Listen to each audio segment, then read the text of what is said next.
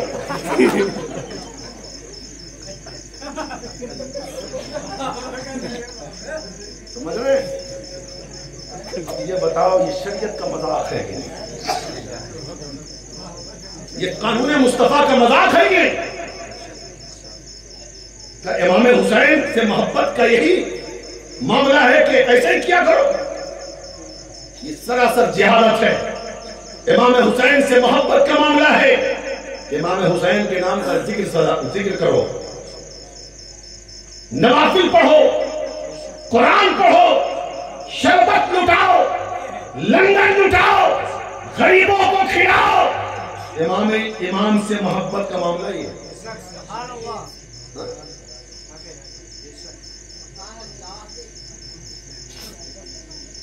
کربلا کا پیغام کیا ہے؟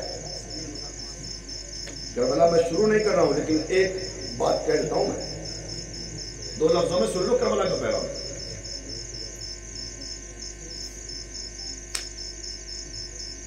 امام حسین کا سر کٹا سجدے میں. سجدے میں حسین نے سر کٹا کے بتا دیا کہ تمہاری نماز نہ چھوٹنے پائے. زور سے بولو. اور کٹا ہوا سر نیزے پہ چڑھ کے قرآن پڑھا اور یہ بتایا کہ تم سے قرآن نہ چھوٹنے پائے.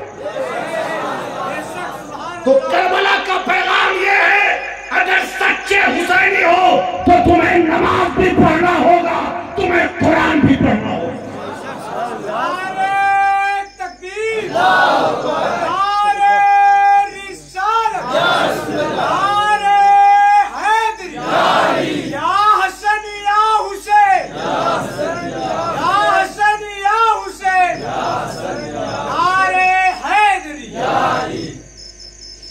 اتنا آسان ہے حسینی بننا؟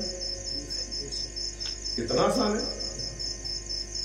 صرف امام حسین کا نام لینے سے کوئی حسینی نہیں ہوگا، بلکہ کردار حسینی کو اپنانا ہوگا، کردار مولا علی کو اپنانا ہوگا. صرف نعرہ لگانے سے معاملہ حل نہیں ہونے والا. زمین پہ اترو اور اتر کے کام کرو تاکہ زمانہ کہے یہ علی کا غلام جا رہا ہے، یہ حسین کا غلام.